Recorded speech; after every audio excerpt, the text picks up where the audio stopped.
Hello there, one and all, and thank you very much for tuning in to episode 505 of Love at First Scent with me, Persolaise, live on YouTube. As always, thank you very much indeed for tuning in, whether you're watching live or you are watching the recording.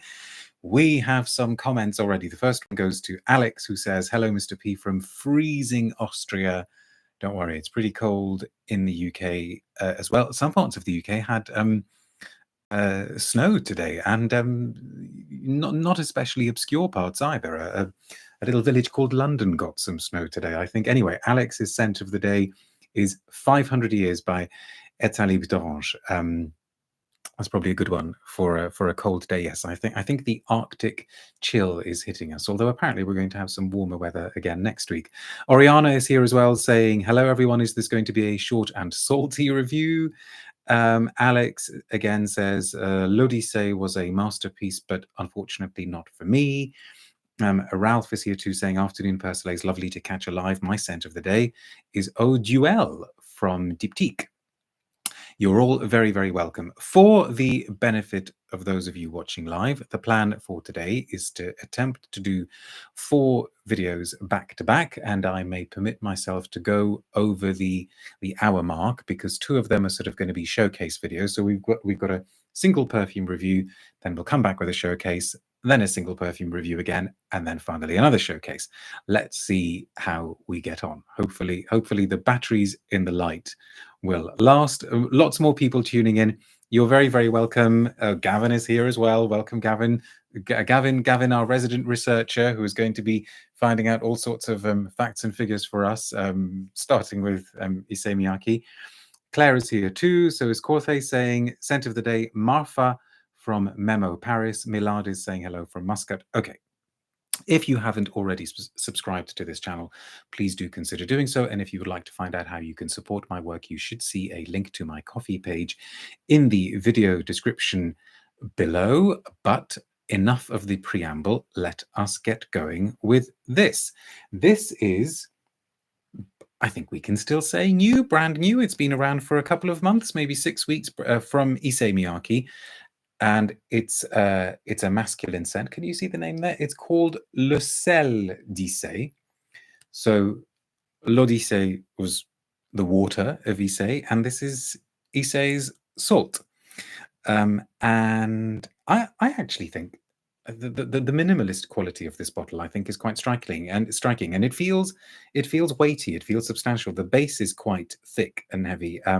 So I think if you're going to do a kind of completely translucent minimalist bottle, this is probably the way to go. This is composed by none other than Monsieur Quentin Bisch. I would love to know what you think of it, because I suspect quite a few of you out there have tried it. And I am going to attempt to recreate my first reaction to it, my initial reaction to it. And I know that I'm not alone in having this reaction, because a few people have sort of said to me, "Have you tried the new Issey Miyake? And did you have such and such a reaction?" I wonder if some of you are already sort of aware of what I'm about to say. We have pre-sprayed blotters for all of the perfumes that we're planning to smell today. So let me just label this one. Runny Egg Yolk says, sorry, try that again. Runny Egg Yolk says, "I personally really like this one, especially for the price." Okay, here we go. So a spray of Le Sel D'Issey, which comes, it's one of their first kind of standalone masculine scents for a long time, especially if we don't particularly count Fusion. Do you remember when we had Fusion D'Issey or Fusion D'Issey? I think it was in 2020. But for me, that was always, I always kind of took that as a variant of L'Odyssée pour Homme, which is from 1994, 30 years old. I think because they came in very similar bottles, whereas this feels like a genuine departure. Anyway, here we go. Le Sel. You really don't need very many sprays of this one, I assure you. Biche mode, as somebody says. Shan, hello, by the way. I may be sending a message your way, Shan. I need to pick your brains about something, if that's all right. But thank you very much for tuning in. Okay. Right. So the first time I smelt this was a few weeks ago. And the very, very, very, very first thought that came into my head was, I kind of looked around as though to see if anybody was spying on me, and I thought, I wonder if Marc-Antoine Barrois has smelt this. Now, a lot of you will know, up and coming, really, really interesting, well worth your time brand, Marc-Antoine Barrois, named after its founder, the couturier Marc-Antoine Barrois. All of their scents have so far also been made by Quentin Bisch. And I kid you not, when I first smelt this, I thought, has Quentin basically done a kind of reworking? Some people think a very loose reworking of his Ganymede for Marc-Antoine Barrois, and has he basically given that to Issey Miyake for it to become Le Sel D'Issey? Oriana says Quentin does recycle his formulas with a bunch of brands. Now, I don't want to put words into his mouth, but I would suspect that he would vehemently disagree, and he would say that even if certain perfumes may come across as smelling similar, there will always be something different about them. There will always be a bit of a twist. Oriana says the new Bois Essentiel is a mix of Ganymede. Is that Bois Imperial that he did as well for Essential Parfum, which a lot of people said was a kind of precursor to Ganymede? I forget which one came first. Gavin says Ganymede falls apart past the opening to be just tobacco and vetiver for me. The milky opening is great. So this is very definitely in that category of those huge, huge, huge sort of beyond natural, not supernatural, but super in the sense of large. You know, there is something grand about the leatheriness, the patchouli leathery quality of these sorts of scents that Quentin makes, like Ganymede, and that is definitely evident in Le Sel, which is interesting in itself. Now, I have also got a tiny vial of Ganymede with me, as well as a pre-sprayed Ganymede, because I just thought it would be worth. So here's a little Ganymede.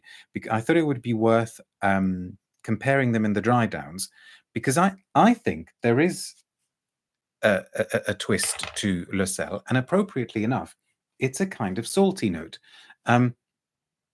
There is something here that is kind of seaweedy, ozone-y, but not, not Calone marine-like, latched on to that leather. So it's almost as though, in my notes when I was making a few notes about this, I described it as salt-encrusted leather. It's like a piece of leather that's been left on a beach for ages, and the tide has kept washing over it and then going away, and then the leather's been baked in the sun, and then the tide comes back and then goes away again, and eventually this layer of salt is left on the leather, which kind of gives it a sort of crusty, cracked quality, but also makes it quite attractive, interesting in a way. So here's Ganymede. Yeah, and Ganymede doesn't have that saltiness. It doesn't have that kind of seaweedy feel to it. Salt is a very, very, very interesting note in perfumery. A lot of people will say that salt doesn't actually have a smell.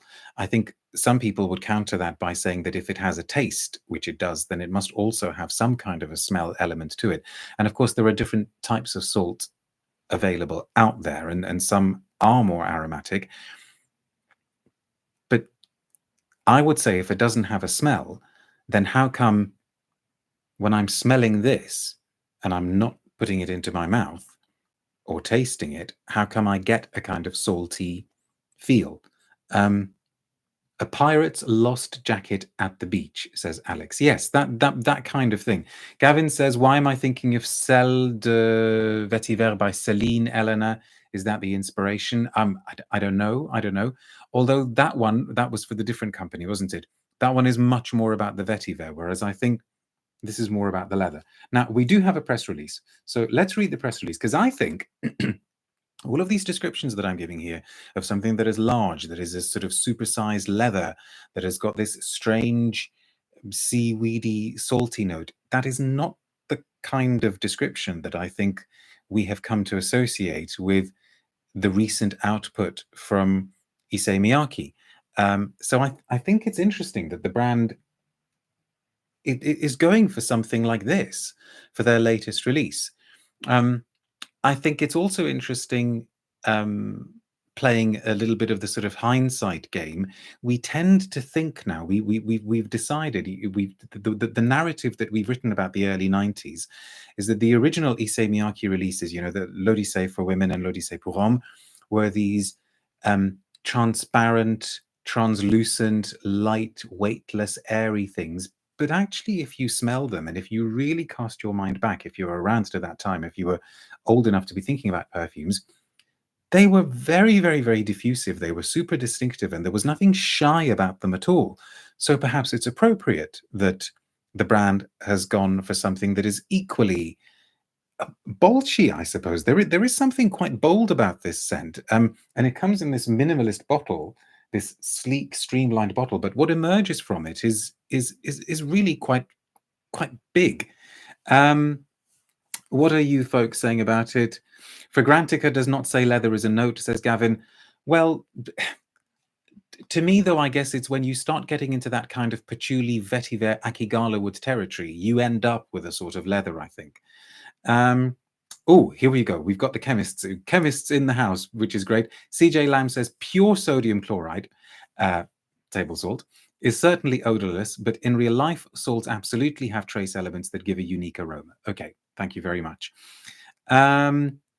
And what are other people saying? I haven't made the Ganymede connection yet with Sel D'Issey. We'll try it again. Interesting. Shimon Cześć says, I had a brief smell this today, felt seaweedy like Pioggia Salata from Il Profumo. We'll be revisiting. I don't know that one. But it is worth revisiting, isn't it? It does take you a little bit by surprise. I think it's the last thing that we were expecting from Issey Miyake as the brand is now. Anyway, press release. I do not intend to read all of it, but here we go. Let's have a little bit of a read. 30 years after the iconic and symbolic evocation of water that revolutionized perfumery with the worldwide launch of L'Odyssée pour Homme in 1994, well, the revolution came in 92, didn't it, with the women's one? A great classic combining transparency and elegance, Issey Miyake once again draws inspiration from an essential element of nature, salt. A tribute to today's masculinity, reconnected to its senses, Le Sel D'Issey conjures up the image of a beneficent nature that transmits to men the impetus, drive, and desire to live intensely. For some reason, I'm now thinking of Paul Mescal in Gladiator 2, which I watched on Friday, because a lot of the way through that film, which I thought was, if you're interested, was very entertaining, but also quite silly and over the top and probably quite forgettable, but entertaining nonetheless. I did kind of think to myself, okay, how has masculinity moved on in the 20-odd years since we had the original Gladiator? And how would you compare Russell Crowe with Paul Mescal? The original Gladiator came out roughly when L'Odyssée pour Homme came out. How has masculinity changed during that time? What are they saying? A condiment of life, salt awakens the senses and stimulates energy, that vital impulse that animates us and gives flavor to our existence. And yes, the condiment that Persolaise never quite uses enough of when he's cooking. In nature, salt, it has effectively no smell. Like an alchemist, perfumer Quentin Bisch has succeeded in giving it more than just a smell, a fragrance. Since there is no such thing as a salt extract, the perfumer has created his own personal interpretation. And then we get a quote from Quentin: "Salt is the memory of a wave on the earth and on the skin. My intention was to tackle the element salt, which responds naturally to the element water, previously interpreted by the brand, as well as the movement of nature.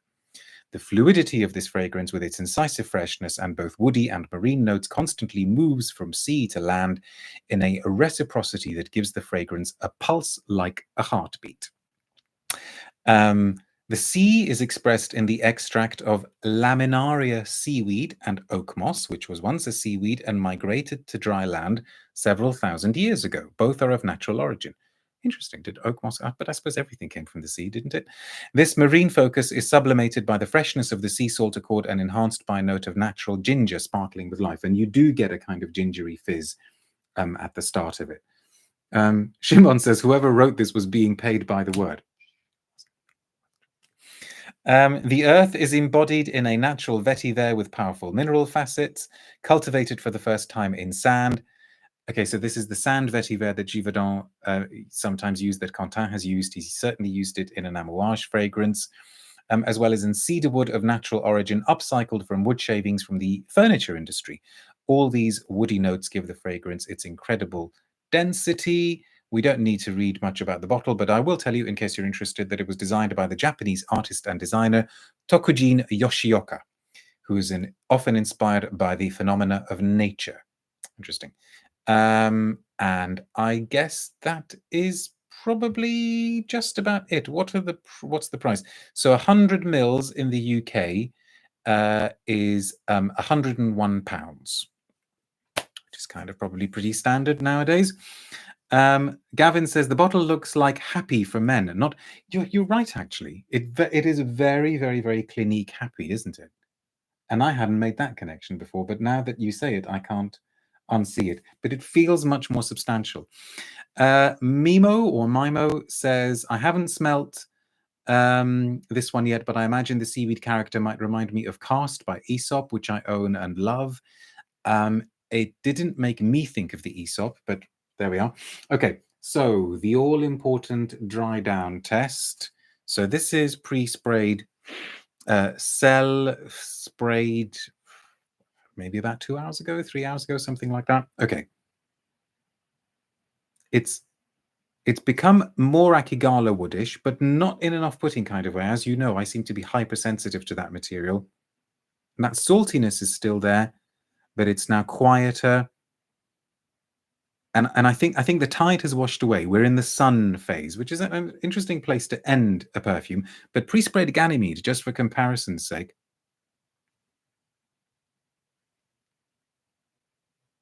I think the Ganymede is more overtly leathery. But they are really similar. They're really, really similar. You can. I would imagine that, Quentin maybe,